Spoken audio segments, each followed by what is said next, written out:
तो दोस्तों नमस्कार, मैं हूं डॉक्टर ललित आपके सामने और आज हम बात करेंगे मैथमेटिक्स के सेशन की इस पूरे कंप्लीट आर में हम मैथमेटिक्स पर डिस्कशन करेंगे। बेहतरीन सवाल होंगे और कैसे हम उनको छूमंतर करेंगे ये सब आप लोग आज देखेंगे। Okay, very good. तो चलो शुरू करें। और अगर आपने अभी तक हमारे चैनल को सब्सक्राइब नहीं किया है तो जल्दी से सब्सक्राइब कर दो। वीडियो को लाइक नहीं किया है तो लाइक कर दो और आग की तरफ फैला दो चारों तरफ। ओके, तो चलो पहला सवाल आपके सामने बहुत सिंपल सवाल रखा है। पहला प्रश्न, क्योंकि ये एमसीक्यूज बेस्ड कंप्लीट महामैराथन है जिसके अंतर्गत आपको चीजें समझनी होंगी और यहां पर एक प्रैक्टिस सेशन बनाया गया है जिसमें हम लगभग 30 क्वेश्चंस को कवर करने वाले हैं। डिपेंड करेगा आप पर, आप कितना फास्ट इसको करते हैं। पहला क्वेश्चन आपके सामने है, क्वेश्चन नंबर 1। क्वेश्चन मार्क का square root -34 is equal to 484। इनमें से कौन सा सही है?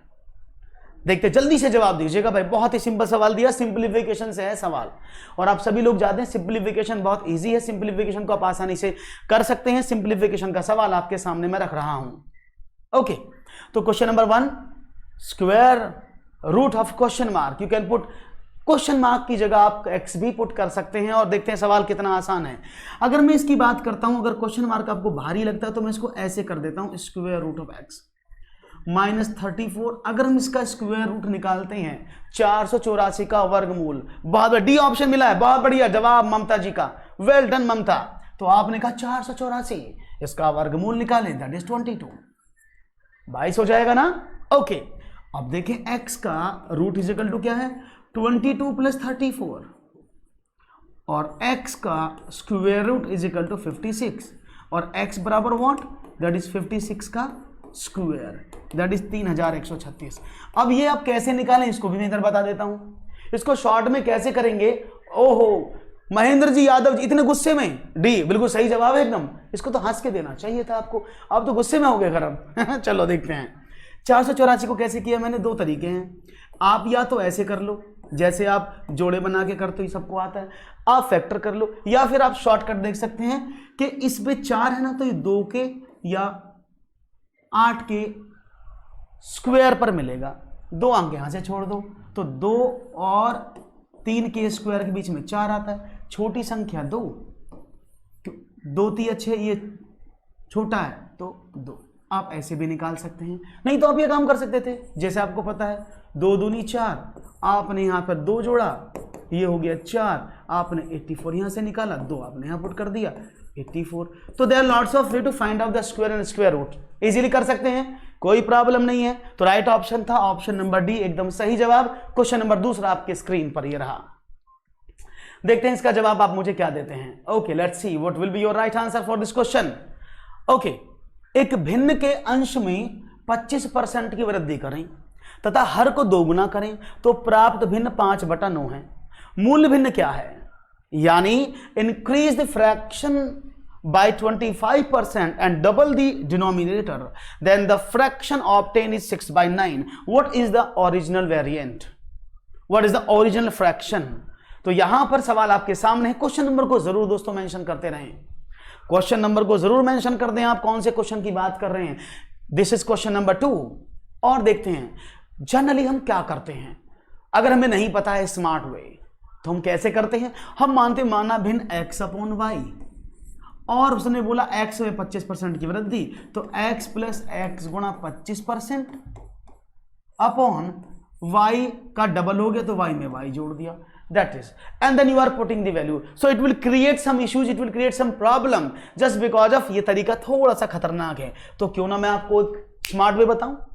चलो, क्योंकि परसेंटेज में यहां बात लिखी है और सब जानते हैं परसेंटेज का मीनिंग क्या होता है, सब जानते हैं परसेंटेज का मीनिंग क्या होता है। परसेंटेज का मीनिंग होता है 100 के बराबर, इट्स इक्विवेलेंट टू 100। तो मैंने क्या माना, मैंने 100% इसके एनआर को माना और 100% ही मैंने इसके डीआर को माना। कोई प्रॉब्लम तो नहीं है। 100% एनआर 100% डीआर मैंने इसको माना, कोई प्रॉब्लम तो नहीं है। Very good. उसने बोला अंश जो है 25% बढ़ गया तो +25 यही कर दिया। उसने बोला ये डबल हो गया तो भाई कितना हुआ 125/200%। बात समझ में आ रही है। उसने बोला 100 को मैंने 25 बढ़ाया तो मैंने 125 लिख दिया। उसने बोला 100 को डबल कर दो, बोला ना उसको डीआर को डबल कर दो तो 200 हो गया। अब वो किसके बराबर है? आपने कहा 5/9 के बराबर है। तो बस इस केस में एक चीज याद रखनी है, फ्रैक्शन कौन सा है? ये वाला। तो इसमें जो अंश है ना, ये वाला, ये अंश ही रहेगा। हम इसमें गड़बड़ी कर देते हैं, हम इसको ऊपर लिख देते हैं, इसको नीचे लिख देते हैं, तो बदल जाता है। तो याद रखना ये 5 अंश है तो ये अंश के फॉर्मेट में ही रहेगा। बस हो गया सवाल। इसकी गुणा इसमें कर दो, 200 मल्टीप्लाई बाई 5 अपॉन इसकी इसमें कर दो, 125 मल्टीप्लाई बाई 9। अब देखो 5 पंजे 25, 25 अट्ठे 200, तो ये 8/9 is the right answer. Is it clear? Yes के no? B is not the right answer, B is wrong answer. तो देखो भाई, तरीके से समझना है सवाल, और जल्दबाजी में गलती बिल्कुल भी नहीं करनी है दोस्तों। सब तैयार हो जाओ, जाग जाओ, क्या नींद में हो आप लोग? उठो, जागो और युद्ध करो सवालों के साथ। तो राइट ऑप्शन क्या है? तो राइट ऑप्शन इज 8/9। होप से समझ में आ गया होगा आप सभी लोगों को। वेरी गुड, क्लियर है? 2 का C, बढ़िया जवाब। एक और सवाल आपकी स्क्रीन पर गलत हो गया, कोई बात नहीं है, गलत सही तो चलता रहेगा। आपको स्मार्ट मेथड समझ में आ गया ना? बाकी तो ऐसे सवालों को नहीं छोड़ोगे ना पक्का? अगर नहीं छोड़ोगे तो यस करके बता देना। एक और सवाल, किसी वस्तु के मूल्य में पहले 10% की वृद्धि करें, उसके बाद उसमें 20% की वृद्धि करें। पहले 10% बढ़ाई, फिर 20% बढ़ाई, और यदि अंतिम बढ़ा हुआ मूल्य 33 रुपए है, अंतिम बढ़ा हुआ मूल्य 33 रुपए है, तो प्रारंभिक मूल्य क्या था? यानी आपने किसी की कॉस्ट में पहले 10% बढ़ाया, फिर आपने उसके बाद 20% बढ़ाया, और लास्ट में आपको 33 आया, तो उसका कॉस्ट प्राइस कितना, उसका प्रारंभिक मूल्य कितना है? बहुत सिंपल सवाल है। एक बार और आकाश, अभी बताता हूं, इसके बाद बताता हूं। हाँ, मैथ की क्लास डेली चलती है महेंद्र जी, ये डेली होती है क्लास। अब ये 4 दिन तक लगातार 1 बजे चलेगी, आज भी, कल भी, संडे मंडे, 4 दिन 1 बजे आपको मिलेगी। ओके, चलो देखते हैं। तो किसी वस्तु के मूल्य में पहले 10% की वृद्धि कर दो, उसके बाद उसमें 20% की वृद्धि कर दो। तो बड़ा ही आसान सवाल है, बड़ा ही इजी सवाल है। अगर आप चाहेंगे तो चुटकियों में होगा। कैसे? देखो, no need to let x and y and z, कुछ नहीं करना है। क्या करना है समझो। आपको याद होगा, जब भी 2 कॉन्जुगेटिव परसेंटेज बढ़ते हैं, घटते हैं, एक बढ़ता है एक घटता है, तो मैं इफेक्टिव परसेंटेज लगाता हूं। उसको सक्सेसिव परसेंटेज के नाम से भी जानते हैं। कोई चीज 100% रही होगी पहले, अब उसमें क्या हो गया पहले, यानी याद है ना फॉर्मूला, a + b + ab/100, सबको पता होगा इसका। तो बच्चे को पता होगा, है ना? तो a कितना? आपने कहा 10। b कितना? आपने कहा सर ये भी 10, 20 प्लस 10 मल्टीप्लाई बाई 20/100, तो ये कितना हो गया? 10 और 20, 30 और 2 32। तो टोटल मिलाकर देखा गया तो उसकी प्राइस में 32% की वृद्धि होगी। टोटल 32%। आरती जी गुड आफ्टरनून। टोटल कितना हो गया? 32% का इंक्रीमेंट हो गया भैया। अब 32% का इंक्रीमेंट का मतलब क्या हुआ? 100 पहले था, 100 पहले और 32 ये बढ़ गया जो आपने यहां से बढ़ाया, तो ये 132% हो गया। अब ये 132% किसके बराबर है? उसने बोला 33 रुपए के बराबर, तो ये 33 रुपए के बराबर। आपसे क्या पूछा है? पूछा है 100% किसके बराबर होगा, क्योंकि इनिशियल में प्राइस 100% ही तो होगा, उस पर तो आपने बढ़ाई होगी, वृद्धि करी होगी, है ना? तो 100% किसके बराबर? तो इसकी मल्टीप्लाई ऐसे कर दी, तो 33 मल्टीप्लाई बाई 100/132, ये कटा 4 बार और 4 से कटा 25 बार। तो वस्तु का प्रारंभिक जो मूल्य था वो 25 था। शायद आपको दिख रहा होगा, that is 25। Clear? Any issue? कोई प्रॉब्लम हो तो मुझे बताओ। समझ में आ गया? तो आप इसको ऐसे भी कर सकते थे, अदरवाइज एक तरीका यहां भी लिख देता हूं। पहले 100% था, पहले आपने उसमें 10% निकाला उसका, तो कितना हो गया? आपने कहा 110। अब 110 पर फिर कितना बढ़ा? उसने कहा 20%, फिर 20% बढ़ा दिया आपने। अब कितना हो गया? आपने कहा 32, तो 22, तो 132 हो गया। आएगा यही, लेकिन इसको यूज ना करके आप सीधा इफेक्टिव परसेंटेज को यूज करेंगे, then you will get the answer. Clear है? यस के नो? एक बार यस करके बताओ, नहीं तो फिर आगे चलते। पीछे वाला सवाल किसको समझ नहीं आया था? प्रीवियस क्वेश्चन भी शायद किसी को समझ नहीं आया था। वो कौन दोस्त है मेरा, जरा बताएं मुझे एक बार। गुड आफ्टरनून शालिनी जी। ओके, बढ़े आगे। कोई प्रॉब्लम तो नहीं किसी को? बहुत बढ़िया से आप लोगों के मैं आंसर देख रहा हूं, आपके कमेंट में मुझे अच्छे से मिल रहे हैं। बहुत बढ़िया जवाब। नहीं सर, नहीं आया। ये वाला नहीं आया कि पीछे वाला नहीं आया? शालिनी, दोबारा समझो, फिर समझाता हूं दोबारा से, अगर समझ नहीं आया बहुत इजी है।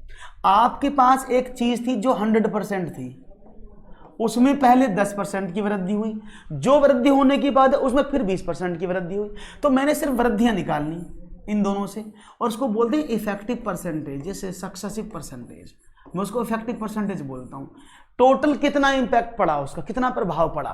तो आपने कहा 10% पहले बढ़ा, 20% उसके बाद बढ़ा, फिर 10 गुणा 20/100 मैंने कर दिया। तो ये टोटल कितना हुआ, 10 और 20 30 प्लस 32% टोटल हो गया। यानी उस वस्तु में इन दोनों इंक्रीमेंट करने के बाद 32% की बढ़ोतरी हो गई। ये बात समझ में आ गई, ये बात समझ में आ गई। अब ये 32% तो बढ़ गया, बेसिक कितना था 100%, जो वस्तु होती है अपने आप में 100% होती है, तो वो टोटल कितनी बढ़ गई 100% से 32% और बढ़ा दो, तो टोटल कितनी बढ़ी दोनों इंक्रीमेंट के बाद, आपने कहा 132%। लिख दूं, तो टोटल वस्तु का प्राइस, इस समय परसेंटेज की बात कर रहा हूं मैं अमाउंट की बात नहीं कर रहा हूं, मैं 132% परसेंटेज में बढ़ गई। और उसने बोला था सवाल में कि किसी मूल्य को बढ़ने पर उसमें अंतिम मूल्य 33 है, यानी इन सब बढ़ोतरी के बाद इसका रुपए में मूल्य 33 था। उसने पूछा था प्रारंभिक मूल्य कितना था, 100% कितना था, तो आपने निकाला आराम से, ये क्वेश्चन मार्क है तो ऐसे मल्टीप्लाई कर देते हैं। तो देखो 132 मल्टीप्लाई बाई क्वेश्चन मार्क बराबर व्हाट, 100 मल्टीप्लाई बाई 33, या आप क्वेश्चन मार्क का वैल्यू निकालेंगे तो 100 मल्टीप्लाई बाई 33 अपॉन 132। अब इसको डिवाइड कर दिया, ये तो 4 बार कटता है, इसको काटो तो 25, तो राइट ऑप्शन इज 25। उसका प्रारंभिक मूल्य 25 रुपए था। Is it clear now? प्रणाम प्रणाम। अरे ललित जी कैसे हैं, नमस्कार नमस्कार, स्वागत। बढ़ते हैं आगे, एक और सवाल आपकी स्क्रीन पर रखता हूं। ओके, वन मोर, एक और सवाल, चलो देख लेते हैं इसका जवाब क्या देते हैं आप। चल जा। ओके, किसी घन की भुजा 8 सेंटीमीटर है, घन मीन्स क्यूब, किसी घन की भुजा 8 सेंटीमीटर है, तो उसमें 4 सेंटीमीटर लंबे, 2 सेंटीमीटर चौड़े और 1 सेंटीमीटर ऊंचे कितने बॉक्सेस आ सकते हैं। बहुत इजी सवाल है, हलवा टाइप सवाल है भाई। आ गया ना शालिनी, वेरी गुड। तो ये बताओ, if the side of a cube is 8 centimetre, then how many boxes can it be of 4 centimeter long, 2 centimeter wide and 1 centimeter height can be put into this block? What is your answer? What will be your answer? So let's see. I'm just making some figure, तो आप उसको देखिएगा। ये था आपका cube number 1, जिसकी कितनी है, आपने कहा सर इसकी तो लंबाई चौड़ाई कुछ और होगी, क्या है, ऐसे आपने मिला, ऐसे तो बनता है क्यूब।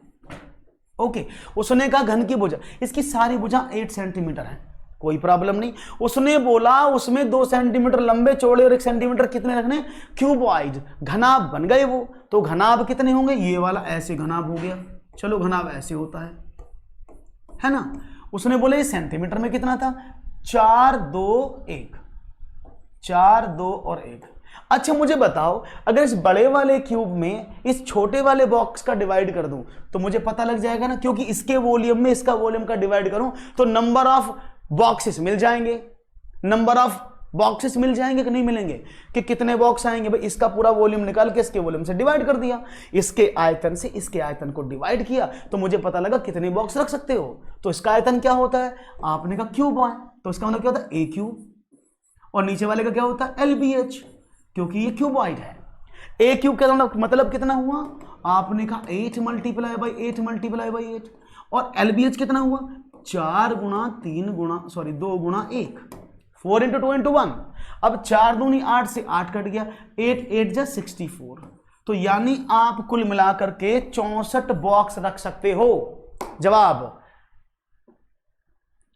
देखते हैं, जवाब। हेलो सर, मेरे सब्सक्राइबर बढ़वाओ भाई। ओके, मैं बताता हूं, कोई दुकान अगर मुझे मिलती है तो मैं आपको जरूर बताऊंगा सब्सक्राइबर कहां मिलते हैं, तोल में मिलते हैं कि मोल में मिलते हैं, अभी तो मुझे नहीं पता है। चलिए, तो जवाब मिला 64। कोई प्रॉब्लम किसी को, any issue, any problem, is everything okay now? मैं आगे बढ़ूं, सबको समझ में आया कैसे आया है, डिटेल में समझ में आ गया ना? Very very good. आगे बढ़ते हैं, एक और सवाल आपकी तरफ आ रहा है नन्हे नन्हे कदमों से, स्वागत कीजिए। किसी धनराशि के 10% वार्षिक ब्याज दर से 2 वर्ष का चक्रवृद्धि ब्याज तथा साधारण ब्याज का अंतर मात्र 40 रुपए है। यह धनराशि कितनी है ये आपको बताना है। If the difference between the compound interest and the simple interest of 2 years is 40 rupees from the 10% annual rate of interest of a money, then how much is this amount? ये क्वेश्चन आपके सामने है। It's 4,000, it's 3,600, it's 4,200 और 3,200. What will be the right answer? मैं जब तक जल ग्रहण करता हूं आप सवाल को ग्रहण करो और जल्दी से इसका मुझे प्रत्यास्मरण करके इसका उत्तर जल्दी से दो। पानी जिसको पीना है वो भी पी सकता है। Okay,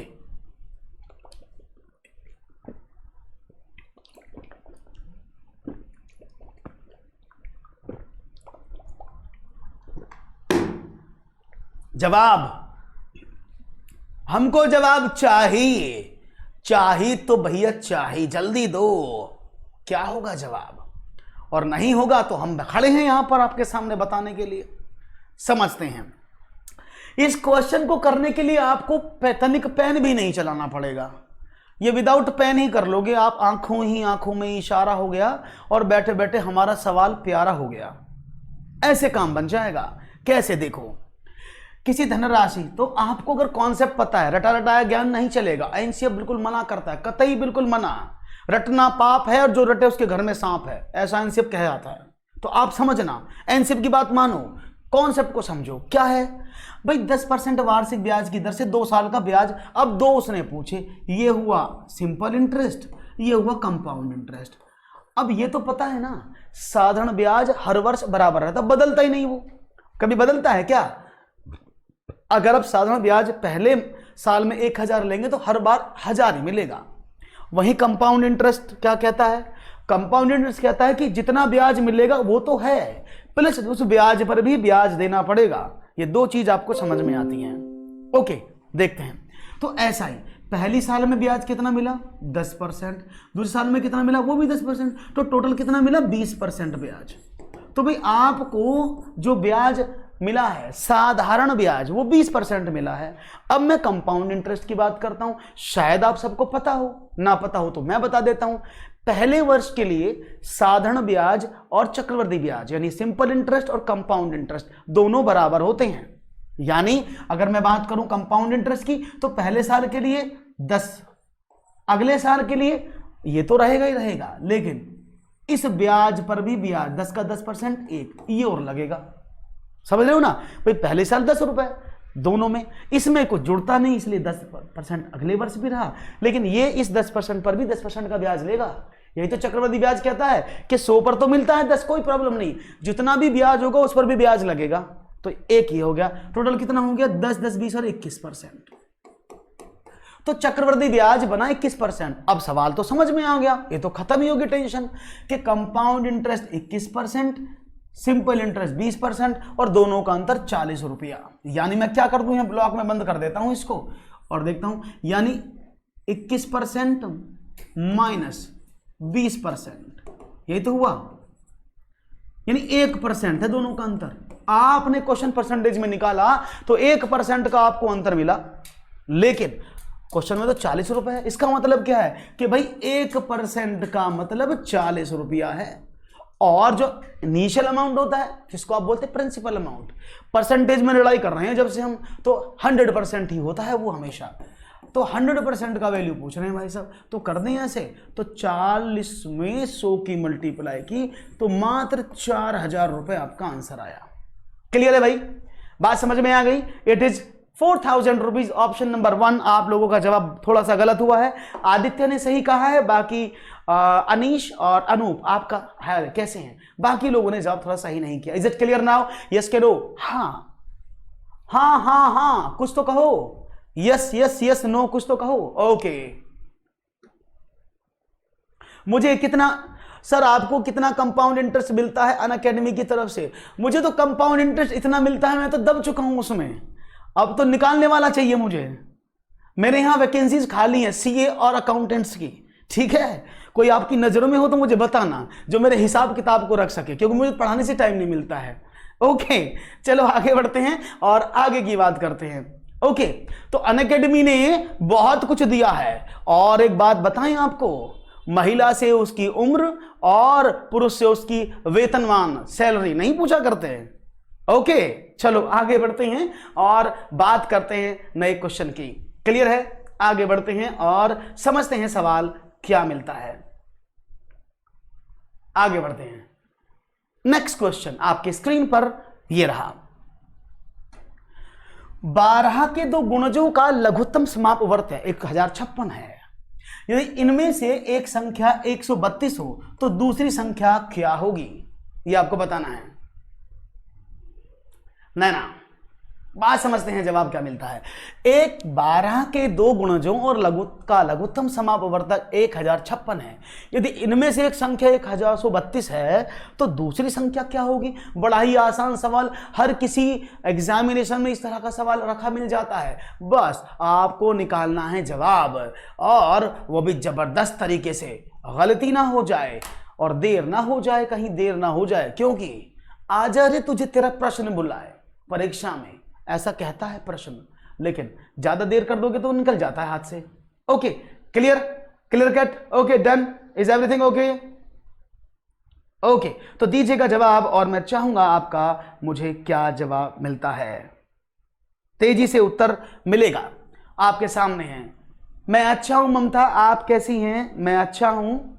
Tanu, hello Tanu, how are you? आप अच्छी हैं? Very good.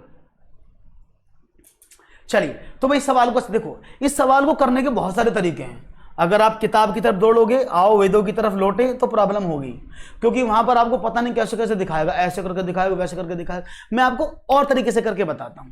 समझना एक बात, उसने बोला 12 के दो गुणज, यानी द मल्टीपल ऑफ 12। अब ये 12 के मल्टीपल की बात क्या है। अगर मैं 12 की बात करता हूं तो 12 के दो मल्टीपल क्या हुए। मैंने कहा 24 भी इसका मल्टीपल है, 36 भी इसका मल्टीपल है। समझते रहे ना, 12 के दो मल्टीपल हुए 24 और 36। अब ये 12 के मल्टीपल हैं तो इसका मोटी सी बात क्या हुई, तो 12 इन दोनों को काटेगा ना। अगर 12 के दो गुणज है तो मैंने माना 24 और 36, फॉर एग्जाम्पल 24 36 है, तो 12 दोनों को डिवाइड करेगा कि नहीं करेगा, हाँ कि ना। और जो चीज कंप्लीटली डिवाइड कर दी वो क्या कहलाती है, जरा बताओ मुझे एक बार, मेरे कान में बता दो, कमेंट में ना बताओ तो। क्या कहते हैं उसको, अगर आपकी कॉमन चीज कोई किसी को काट रही है तो उसको बोलते हैं HCF, उसी को तो बोलते हैं HCF, यानी मासा, उसको बोलते हैं जो दोनों को काट दे। तो यानी सवाल का अगर मैं इनडायरेक्टली मीनिंग समझूं तो क्या है कि least common multiple of 2 multiples of 12, यानी ये क्या कहता है कि 12 के दो गुणजों का लघुत्तम समापवर्तक 1056 है, तो 12 के दो गुणज, उसका मतलब क्या है, this is the HCF। Clear? अब सवाल में क्या प्रॉब्लम आई, मुझे तो लगता नहीं, क्योंकि तो आप सबको पता है पहली संख्या गुणा दूसरी संख्या बराबर LCM इंटू HCF, ऐसे करते हो ना भैया। अब उसने बोला एक संख्या 132 है, यहां पर लो, ओ माय गॉड, सवाल तो यूं ही हो गया। एलसीएम देता कितना, 1056, लिख देते हैं 1056, मल्टीप्लाई HCF कितना है, 12, ऑलरेडी मैंने निकाल के बता दिया आपको। अब आपको B निकालना, तो B is equal to what, आपने कहा 1056 मल्टीप्लाई बाई 12 अपॉन 132, डिवाइड कर दे तो 11 बार, 11 नाम 99, 11 छक्का 66, तो राइट ऑप्शन 96। समझ में आया? बस एक छोटी सी ओके, गालिब हुसैन मैं अच्छा हूं, आप कैसे हैं, छोटी सी बात दिमाग में रखनी थी और आपने छोटी बात को मोटी बात बना करके सवाल को सॉल्व कर दिया। तो ऐसी ही छोटी छोटी बातों को समझना है और सवालों को करते जाना है। और सवाल अच्छा लग रहा हो तो लाइक भी करते जाना। मैं बोल नहीं रहा तो इसका मतलब लाइक ही ना करोगे, हैं? कर दो जल्दी से, पैसे थोड़ी लग रहे हैं। चलो आगे बढ़ते हैं, एक और सवाल आपके समक्ष रखता हूं, ये रहा। एक समकोण त्रिभुज की परिधि 40 सेंटीमीटर है, इट्स 40। यदि कर्ण की लंबाई 17 हो तो त्रिभुज का क्षेत्रफल ज्ञात करो, इट्स 40। ओके दोस्तों, दैट इज 40, ये 40 है। तो एक समकोण त्रिभुज की परिधि 40 सेंटीमीटर है। यदि कर्ण की लंबाई 15 सेंटीमीटर हो तो त्रिभुज का क्षेत्रफल क्या होगा। The perimeter of A right angle triangle is 40 centimetre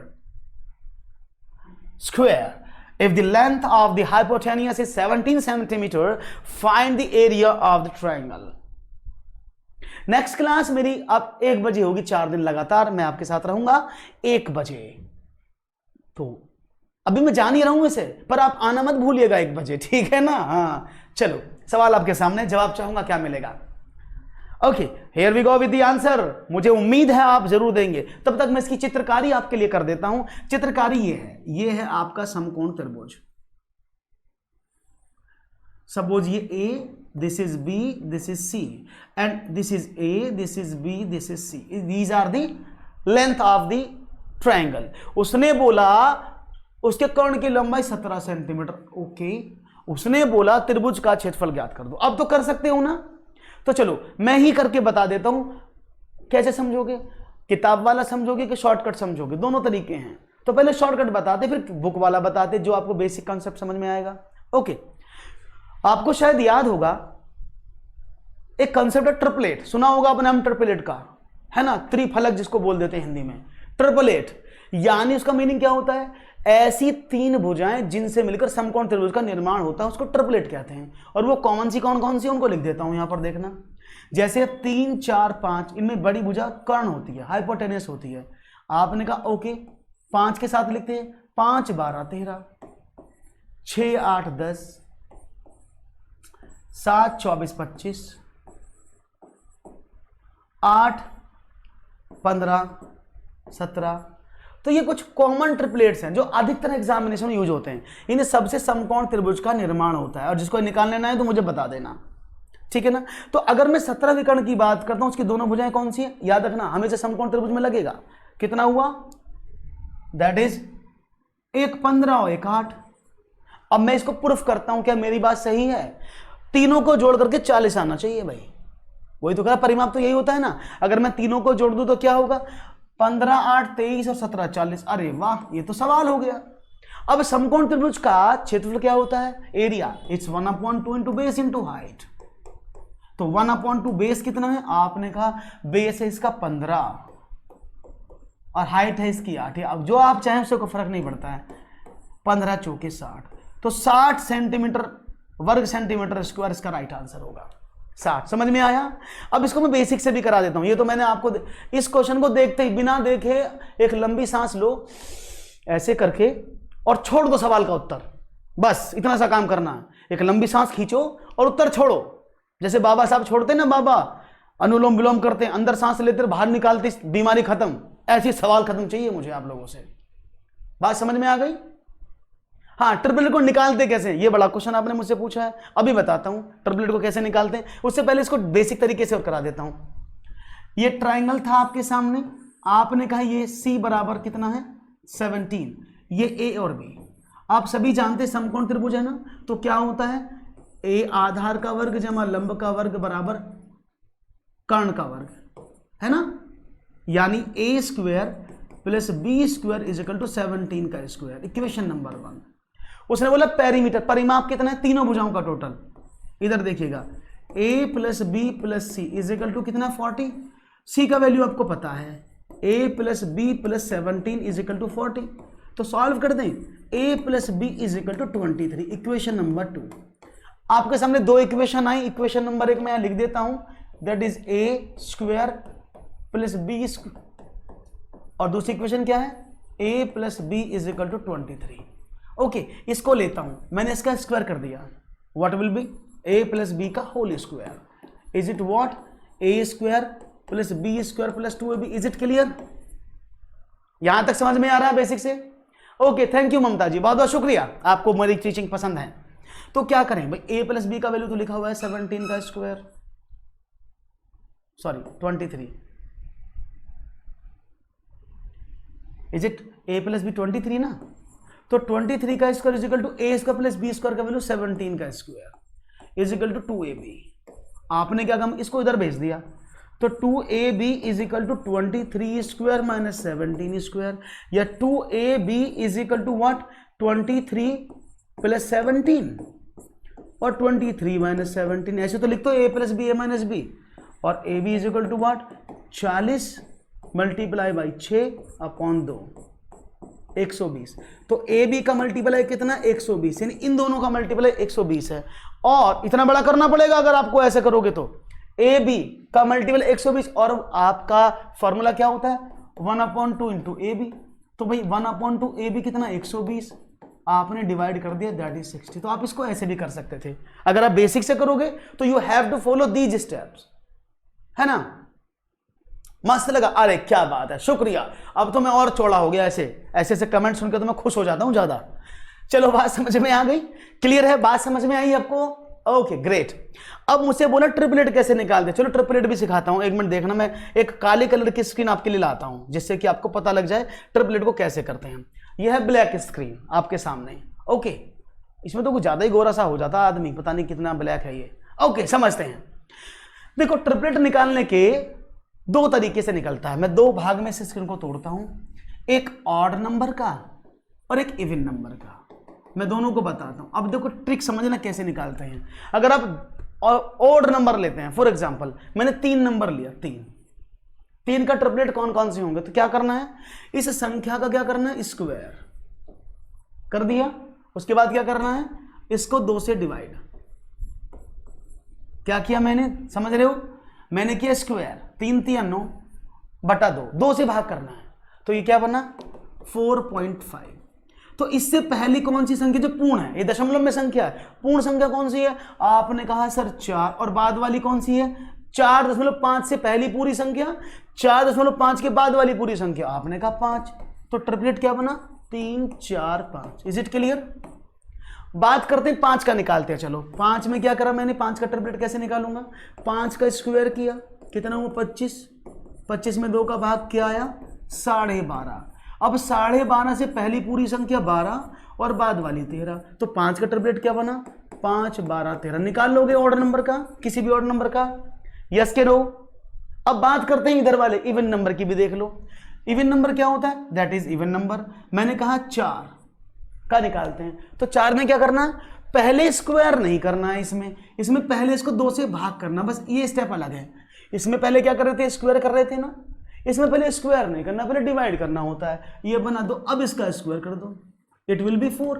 तो 4 से पहली पूरी संख्या 3, 4 के बाद वाली संख्या 5, तो क्या बना 3 4 5, अभी निकाला था ना उधर, ओके। 6 का निकाल के बताता हूं, अगर आप 6 की बात करते हो तो कैसे निकालोगे, 6 का आधा, 3 का स्क्वायर 9, 9 से पहली संख्या 8, 9 के बाद वाली संख्या 10, तो क्या बना 6 8 10। आप ऐसे भी कैलकुलेट कर सकते हैं। इज इट क्लियर ना, बात समझ में आ गई, सही है, ओके डन।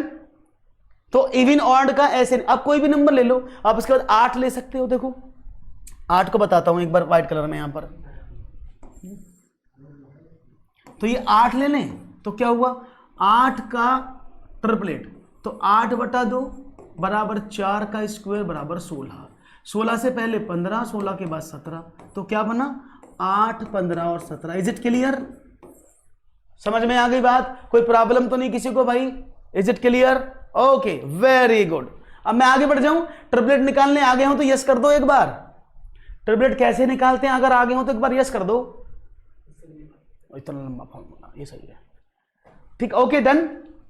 आगे बढ़ूं, वेरी गुड। एक और सवाल आपकी स्क्रीन पर, चलिए ये रहा। यदि 7 क्रमागत मीन्स कॉन्जुगेटिव संख्याओं का औसत 33 हो तो इनमें सबसे बड़ी संख्या क्या है। The average of 7 consecutive numbers is 33. Which are one of the greatest number? तो सवाल आपके सामने है साथियों, जवाब की उम्मीद, आप लोगों से बड़ी उम्मीद लगा के बैठे हैं कि जवाब एकदम सही आना चाहिए, नहीं तो गड़बड़ नहीं होनी चाहिए सवाल में, ओके। डू और डाई, डी 36, मुझे ऑप्शन मिला है 36, मैं इसको येलो कलर में ब्लॉक कर देता हूं। सब लोगों ने, क्या बात है, तालियां इस बार आपके लिए, बहुत बढ़िया जवाब, इस बार तो आपने झंडे गाड़ दिए, बहुत ही अच्छा जवाब दिया आपने 36, दैट्स वेरी नाइस आंसर। चलो देखते हैं आखिरकार के आंसर में हुआ कैसे। अगर मैं इसको बेसिक तरीके से बताऊं जो आपको किताब में मिलता है, तो पहले वैसे ही बता देते हैं, फिर आपको कॉन्सेप्ट बताते हैं। मैंने माना पहली संख्या x, दूसरी संख्या x+1, कॉन्जुगेटिव लगातार है ना, तीसरी संख्या x+2, नेक्स्ट संख्या x+3, उसके बाद x+4, उसके आगे संख्या x+5 और x+6, यही तो होंगी 7 संख्याएं। 1 2 3 4 5 6 7, 7 संख्याएं हो गई। उसने बोला इनका औसत, और एवरेज क्या होता है आप तो सभी जानते हैं, total upon number of digit, average होता है ना। एवरेज आपको दिया 33, तो मैं क्या इन सबको जोड़ दूं? आपने तो कहा total upon number of digit, और नंबर ऑफ डिजिट कितनी 7, वो किसके बराबर है? 33 के बराबर है। सबको ऐड करके इधर ले आया मैं। 1 2 3 4 5 6 7, 7x plus 1 3 6 10 21 upon 7 is equal to 33। ये 7 यहां से बाहर निकाल लो, x+3 upon 7 is equal to 33। इससे ये कट गया, x बराबर 33 minus 3 is equal to 30। x का वैल्यू 30, जब x का वैल्यू 30 है तो भैया प्रॉब्लम क्या होगी? ये 30, ये 31, ये 32, ये 33, ये 34, ये 35 और ये 36, और यही पूछ रहे थे भाई साहब। ये बेसिक तरीका है जिससे आप क्वेश्चन करते हैं। Is it clear? अगर आपको एवरेज का कॉन्सेप्ट पता है तो इसमें इतना करने की जरूरत भी नहीं पड़ेगी, आप इजीली हैंडल कर लेंगे। अब मैं आपको थोड़ा सा स्मार्ट वे बताता हूं कैसे सॉल्व करते हैं। Is it clear? यहां तक कोई दिक्कत किसी को हो तो मुझे बताए, नहीं तो फिर चला जाए। प्रणाम जयपुर की धरती को प्रणाम, रजवाड़ों की इस भूमि को प्रणाम। कैसे हैं आप? महाराणा प्रताप की भूमि को प्रणाम। ओके, देखते हैं सवाल स्मार्ट वे में कैसे करते हैं। अगर हम बात करते हैं 7 क्रमागत संख्याओं का औसत कैसे करें? क्रमागत में कॉन्जुगेटिव, लगातार हैं, कोई भी गैप नहीं है, और संख्याएं कितनी है? 7, 1 2 3 4 5 6 7, 7 संख्याएं आपके सामने है क्रमागत। वो है 7, मैंने लिख दी। उसने बोला औसत 33 है। अब मैं समझा दूं, अगर मैं बोलूं 3 4 5, ये लगातार संख्या, इनका औसत क्या? आपने कहा 5 4 9 और 3 12, से 3 को डिवाइड करो 4, या इनका मिड वैल्यू। जब भी नंबर ऑफ टर्म्स लगातार होती हैं, कॉन्जुगेटिव होती हैं, तो जो मिड में संख्या होती है वही उनका एवरेज होती है। आप निकाल के देखना। तो इस सवाल में देखें 33 लिखा था, इसका मतलब क्या है? ये मिड वाली संख्या है। कहां पर? यहां पर, क्योंकि एवरेज है। अब तो सवाल आसान बन गया। 33 के पहले 3 नंबर, 33 के बाद में 3 नंबर, तो 33 से पहले 32, 31, 30, 34, 35, 36, सारे नंबर आ गए। अगर आपको कॉन्सेप्चुअल स्टडी आपने की है तो आप आसानी से कर सकते हैं। क्लियर? कोई प्रॉब्लम? तो मैंने कैसे क्या लगाया कि क्योंकि जब एवरेज निकालते हो तो एवरेज हमेशा ऑड नंबर का एग्जैक्ट मिड टर्म होता है, अगर वो कॉन्जुगेटिव हैं। आप इनको एपी में भी समझ सकते हैं, अर्थमेटिक प्रोग्रेशन, समांतर श्रेणी भी इसको कई जगह बोला जाता है। तो राइट ऑप्शन समझ में आया कैसे किया? क्योंकि एवरेज मिड में था तो 3 पहले नंबर, तो कॉन्जुगेटिव वाले सवाल हम आसानी से ऐसे कर सकते हैं। समझ में आ गया है भाई सबको?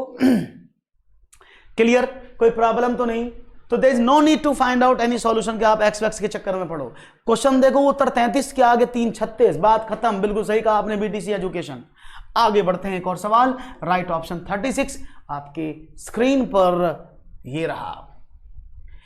एक छात्र को परीक्षा में उत्तीर्ण होने के लिए 40% अंक लेने थे। उसने 178 अंक प्राप्त किए तथा 22 अंकों से अनुत्तीर्ण घोषित किया गया। कुल पूर्णांक क्या था ये आपको बताना है। 200, 500, 800, 1000।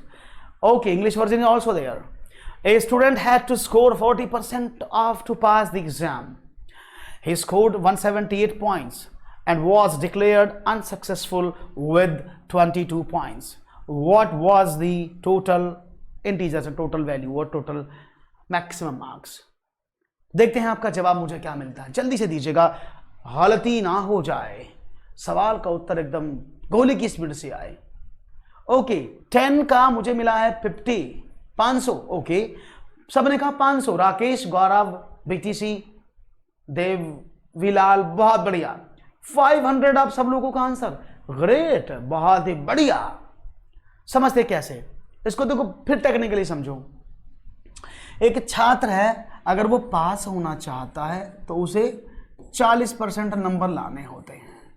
यहां तक तो कोई प्रॉब्लम नहीं, सवाल लिखा है। उसने बोला उसे 178 अंक मिले, ये हमारा बेचारा टिल्लू था, इसको 178 नंबर मिले और 22 नंबर से फेल हो गया बेचारा। अब क्या हुआ, 178 नंबर मिले, 22 नंबर से फेल हो गया। इसका मीनिंग क्या है? इसका मीनिंग क्या है बाबरा देवीलाल? इसका मीनिंग क्या है कि अगर मेरे टिल्लू लाल को 22 नंबर और मिल जाते तो बेचारा पास हो जाता। यही मतलब तो है भाई, वो 178 नंबर लाया और 22 नंबर से फेल हो गया। मतलब क्या हुआ, अगर इस टिल्लू को 22 नंबर और मिल जाते तो ये पास हो जाता, और 22 नंबर मिलकर उसके टोटल कितने नंबर बन जाते? आपने कहा 200। अगर वो 200 नंबर ला ले तो पास हो जाता, और पास कितने पे होते? 40% पर, यानी वो 40% नंबर ले आता। तो मतलब क्या हुआ, 40% का वैल्यू कितना है? 200।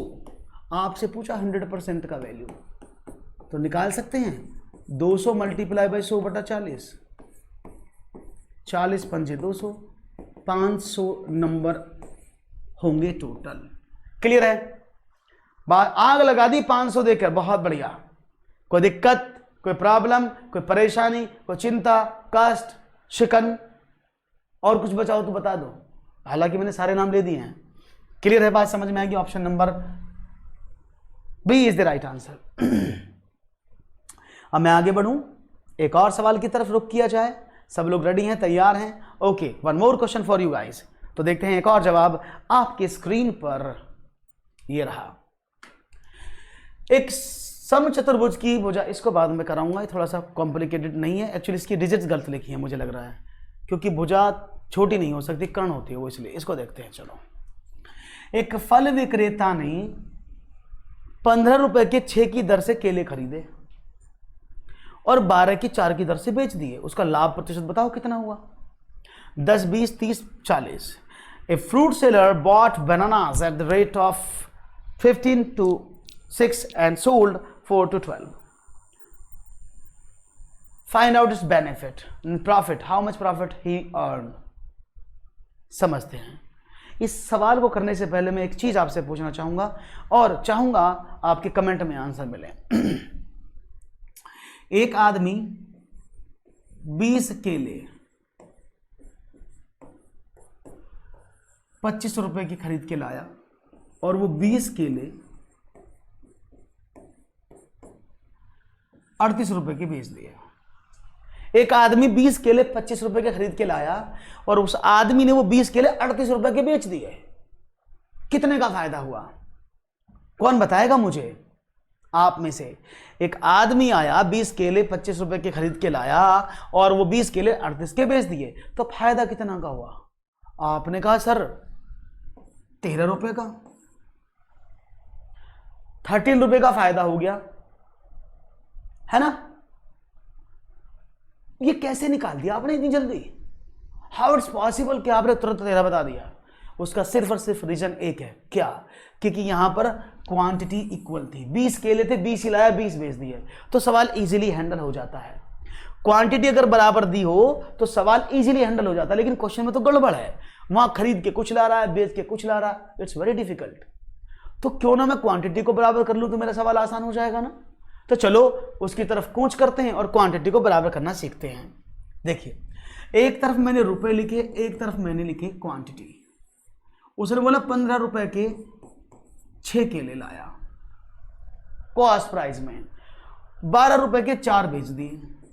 मैंने क्या कहा था? अगर ये क्वांटिटी बराबर हो जाए तो मेरा काम बन जाए। अभी मैंने बताया था ना 20 केले वाला एग्जांपल लेकर के।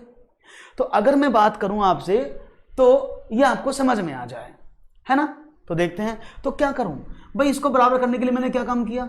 मैंने ऊपर वाली रो में 2 की मल्टीप्लाई कर दी, नीचे वाली में 3 की कर दी। मुझे क्वांटिटी बराबर करनी है बस, और कुछ नहीं करना। क्वांटिटी बराबर करना चाहता हूं, दैट्स इट, और कुछ नहीं। तो मैंने कहा देखा सारे में मल्टीप्लाई करनी पड़ेगी, कभी सोच रहे हो एक में काम चल जाएगा, सब में। तो नए रुपए और नई क्वांटिटी का जन्म हुआ। नए रुपए कितने बने? 15 दूनी 30, और क्वांटिटी कितनी होगी? 6 दूनी 12, और नए रुपए कितने बने? 36, और क्वांटिटी कितनी होगी? 12। अब सवाल क्या हो गया? अब क्वेश्चन क्या बन गया कि भाई 12 केले 30 रुपए के लाया और वो 12 केले 36 के बेच दिए, मेरा काम बन गया कि नहीं? 12 केले 30 रुपए के ला के 12 केले 36 के बेच दिए, फायदा कितने का? आपने कहा 6 रुपए का। कितने पर?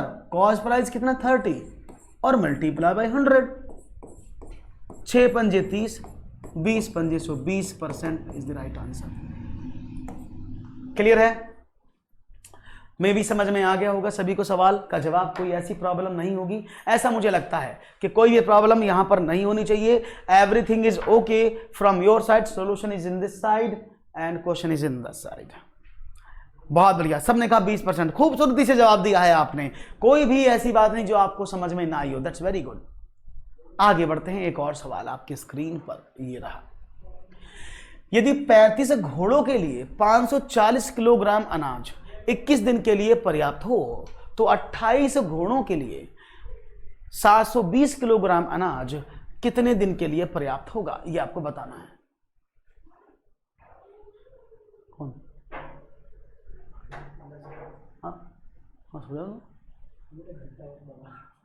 नहीं हो गया मेरे तो खत्म। ओके गुड, देखते हैं जवाब क्या मिलता है आपका।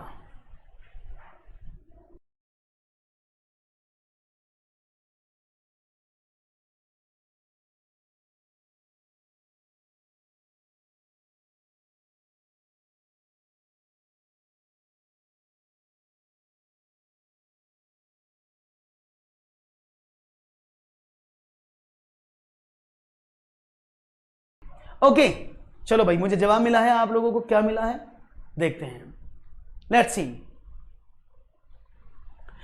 अब देखो यहां पर घोड़े दिए हैं, शायद आपको याद हो बचपन में हमारे एक मूंछ वाले अंकल जी आते थे, खैर अभी भी आते हैं, वो अपने घोड़े तांगे पे, और शायद याद होगा एक उन्होंने स्लोगन दिया था, क्या? असली मसाले सच सच, MDH MDH, और MDH की मिर्च का तड़का सारा अंग अंग फड़का। तो बस मैथमेटिक्स में वही लगा दो तड़का, आंसर आ जाएगा इन सवालों का। तो MD सुना ना, असली मसाले सच सच, MDH 2 बार बोला ना, MDH MDH, तो आप भी 2 बार लिख दो। ताऊ जी की बात कैसे टाल दे भाई, हमारे कक्का ने बोला 2 बार बोलना, MDH MD दोनों बार बोल दिया तो बस काम खत्म हो गया। M1D1H1 M2D2H2 2 बार बोला ना, बाद वालों को 2 पहले वाले को 1।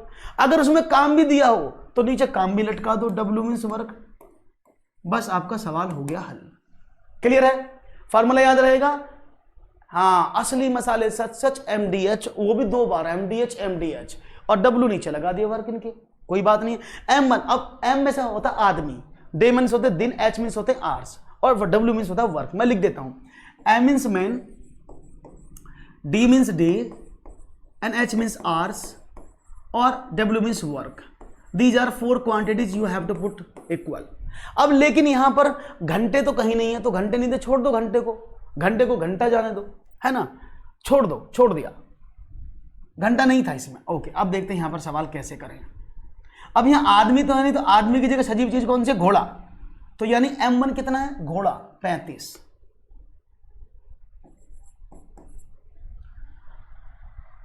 दिन कितने हैं? 21, और खाना कितना खाना, काम कितना करना? 540 किलोग्राम का खत्म करना राशन। दूसरे में देखें 28 घोड़े थे, दिन नहीं दिए थे, D2 नहीं पता था, और खाना कितना था? 720। इसको ऐसे काट दे 0 से 0, कोई प्रॉब्लम तो नहीं है। तो D is equal to what? D2 is equal to what? आपने कहा sir 35 multiply by 21 multiply by 72 upon 54 multiply by 28। Clear है भाई? कोई प्रॉब्लम हो तो बताते रहना, ठीक है ना। तो यहां पर काटें, चलो 7 से काटते हैं, 7 पंजे 35, 7 चौके 28, 4 18 चौक 72, 18 3 54, 3 7 21, 7 पंजे 35, 35। क्लियर? आग लगा दी, 35 दे दिया, जवाब आपने एकदम सही दे दिया, 35 इज द राइट आंसर, कोई प्रॉब्लम नहीं, इट्स 35। कूल आंसर आपका मिला है, 35 is the right answer. Okay done, समझ में आ गया। तो ऐसे सवाल आएंगे तो आपको मसाले याद आने चाहिए, डेली खाते हो ना मसाले, तो उनको लगाओ और कर डालो प्रश्न के हवाले, उत्तर हो जाएगा एकदम धीरे धीरे, हौले हौले। बढ़ते हैं आगे, एक और सवाल आपकी स्क्रीन पर। चलिए, कोई धन साधारण ब्याज की किसी दर से 8 वर्ष में 2900 रुपए हो जाती है तथा 10 वर्षों में वो 3000 हो जाती है। तो ब्याज की दर ज्ञात करो। जरा बताओ कौन तरकीब मुझे बताएगा। A sum becomes ₹2900 in 8 years at a rate of simple interest and ₹3000 in 10 years. Find the interest from the given below. H means hours. Gursimran, it's H means hours, घंटा। अगर उसमें घंटा भी है ना कि वो 5 दिन काम करके प्रतिदिन 8 घंटे काम करते तो घंटा भी लगा देना। ओके, सवाल का जवाब आपके सामने। चलो सॉल्व करते हैं और देखते हैं क्या आपका जवाब मुझे मिलता है सही। Okay, let's see.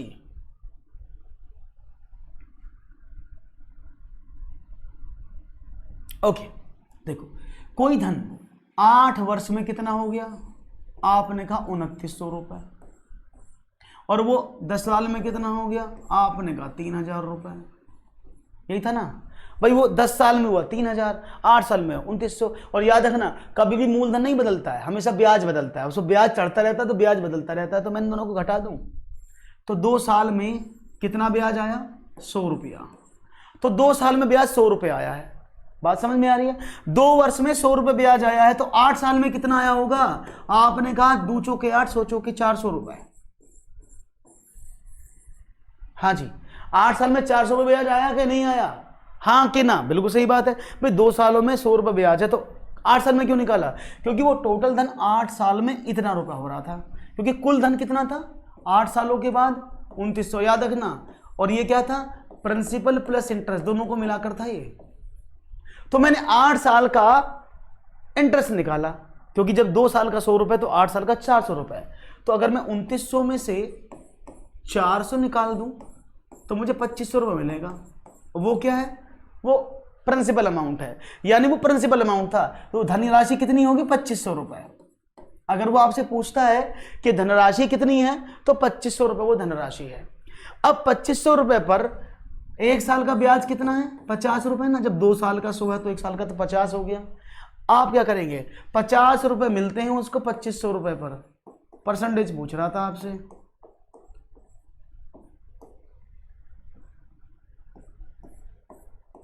%2।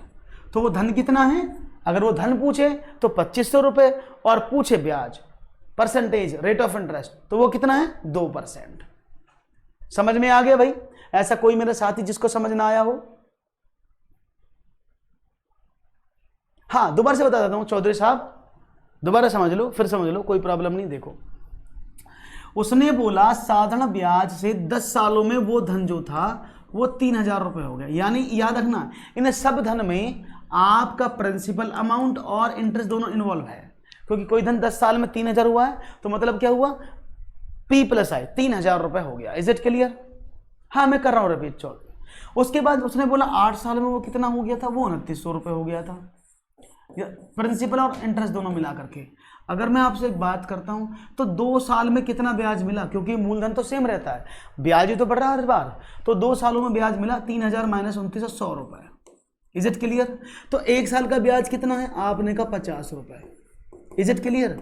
उस आदमी को 1 साल में 50 रुपये ब्याज मिलता है, यहां तक क्लियर है।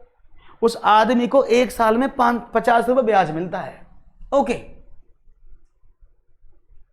ओके, 1 साल में 50 रुपये ब्याज मिला, कोई प्रॉब्लम नहीं। उसने कहा भाई, उसने बोला है 8 साल में वो धन कितना हो गया था, 2900 रुपये हो गया। इसमें मूलधन भी जुड़ा हुआ था, इसमें ब्याज भी जुड़ा हुआ था। तो अगर मैं 8 साल का ब्याज इसमें से निकाल दूं अमाउंट में से तो मुझे मूलधन मिलेगा कि नहीं मिलेगा। तो मैंने देखा 1 साल का ब्याज 50 रुपये है तो 8 साल का कितना हो जाएगा, 50 गुणा 8, 400 रुपये हो गया ना। तो 8 सालों में से 400 रुपये ब्याज के मिले 2900 रुपये में से। 2900 रुपये टोटल धन था, ब्याज प्लस मूलधन, ब्याज था 400 रुपये। तो मूलधन कितना बना, प्रिंसिपल कितना बना, आपने कहा 2500 रुपये। तो अगर वो पूछता है टोटल मूलधन कितना था तो आपने निकाला 2500। ओके, अब क्या करें, अब भाई 2500 रुपये है। अब आपसे या तो आप ऐसे निकाल लो कि PRT/100, नहीं तो सीधा देखो ना, 50 रुपये का उसको ब्याज मिलता है, कितने पर, 2500 रुपये पर। परसेंटेज में बदलने के लिए 100 की मल्टीप्लाई, 0 से 2 0 कट के 25 दूनी 50, 2%। और नहीं तो आप ऐसे भी कर सकते हो, SI is equal to P into R into T upon 100। तो आप इसमें भी सॉल्व कर लो। SI कितना है 50 रुपये है, P कितना है 2500 रुपये है, R कितना है पता नहीं, T कितना है 1 साल अपॉन 100। इसको पुट कर लो, कोई प्रॉब्लम नहीं है। अभी समझ में आ गया सबको? एनी इशू, एनी प्रॉब्लम हो तो मुझे बताओ। तो एक सवाल और लेते हैं और बढ़ते हैं 15वां सवाल आपके लिए। ओके, 20% व 30% के दो क्रमवार बट्टे किस एक मात्र समतुल्य बट्टे के बराबर है? It means which two equal bets that is discount of 20% and 30% are equal to 1 equal discount. लो मैं आ गया। डॉन,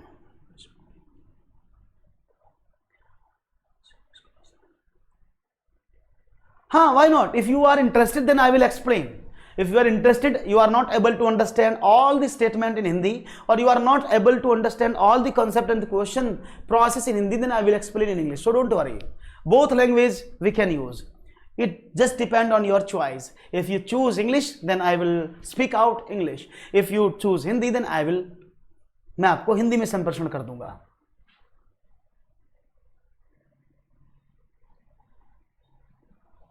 हाँ, नहीं, मैं इंग्लिश में पढ़ाता हूं, लेकिन यहां पर दोनों मोड बाइलिंगुअल चलते हैं। ओके, क्वेश्चन आपके सामने है। तो which two equal to bets of 20% and 30% are equal to a single bets और सिंगल डिस्काउंट। तो यहां पर जवाब मिला 56%। चलिए, बहुत अच्छी बात है, 56% में आपका लॉक कर देता हूं आंसर। क्लियर है? कोई प्रॉब्लम नहीं, सबको पता है, क्लियर है। लेकिन अफसोस मेरे दोस्तों, मेरे साथियों, मेरे मित्रों, ये गलत जवाब है। This is wrong answer. ये गलत जवाब चुना है आप लोगों ने, गलत जवाब। क्यों गलत जवाब? समझना, बट्टा डिस्काउंट हमेशा लॉस होता है। सर आप राम भाव कारू जाए फूफू चना खाए कांदा खाए आग भिकुआए हांडी घटिया सुटिया ये, हाँ, इन सबको मैं जानता हूं, ये सब मेरे मित्र हैं, बचपन के साथी हैं। सुंदर भोजी, बीरगुंडी, भंगी, मासी को सबको मैंने पढ़ाया है।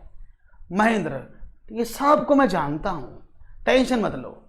ओके, कभी इनसे मिले तो बोलना, हाय बोला था मैंने इनको। ठीक है, चलो देखते हैं सवाल क्या है। प्रतिशत 30%। ओके, चलिए, तो 20% और 30% के दो क्रमवार बट्टे। जो बट्टा होता है वो डिस्काउंट होता है। सब नॉटी हो रहे हैं, मजाक कर रहे हैं, मतलब चलो।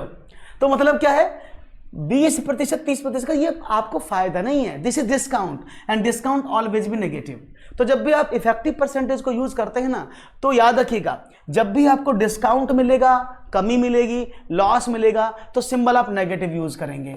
अगर आपको प्रॉफिट मिलेगा, फायदा मिलेगा, वृद्धि मिलेगी, तो आप क्या यूज करेंगे? उसको बोला जाता है पॉजिटिव में। हाँ भाई, अपने बच्चे हैं, सब मेरे साथ ही हैं, तो मुझे उनके साथ ही रखना पड़ता है ना, इसलिए। चलो, तो क्या करें? तो इसका मतलब क्या है, ये माइनस का 20 है। अगर आप फॉर्मूला देखें ना, A + B + AB अपॉन 100, तो मतलब क्या है, ये A जो है वो माइनस का 20 है, क्योंकि वो डिस्काउंट है। B भी जो है वो भी माइनस का 30। याद रखना, एग्जाम में गलत मत कर देना। फिर बोल रहा हूं, डिस्काउंट, लॉस, कमी, घाटा, ये सब नेगेटिव, प्रॉफिट, फायदा, वृद्धि, ये सब प्लस। ओके, तो देखते हैं क्या मिलता है। तो माइनस का 20, माइनस का 30 plus -20 multiply by -30 upon 100। Okay, that is what? That is -50। और माइनस की मल्टीप्लाई प्लस होती है ना, प्लस का 6, 100 अपॉन 100, 2 0 से 2 कट गए। तो माइनस का 50 प्लस का 6 इजिकल टू -44। और ये माइनस शो क्या करता है? That is loss. अभी बताया था ना मैंने, दैट इज लॉस, कमी, हानि, नुकसान, ये सब इसलिए शो करता है। ओके, बात समझ में आई? तो 44% is the right answer. Option number C is the right answer. Sir you are to funny. क्यों? अरे आप लोगों के साथ कोई मैं वो थोड़ी हूं कि गुरुकुल का मास्टर हूं, मैं डंडा लेके बैठूंगा। आप सब लोग शिक्षक बनने वाले हैं, आप सभी लोग मेरे साथी हैं, तो I am just with you. आपके जैसा अगर आपको पढ़ाया हुआ समझ में नहीं आया है तो अच्छी बात, पढ़ा हुआ समझ में आया, सारे टॉपिक समझ में आए, सब कुछ क्लियर है। Any issue, any problem, any issue if you have, you can write in the comment.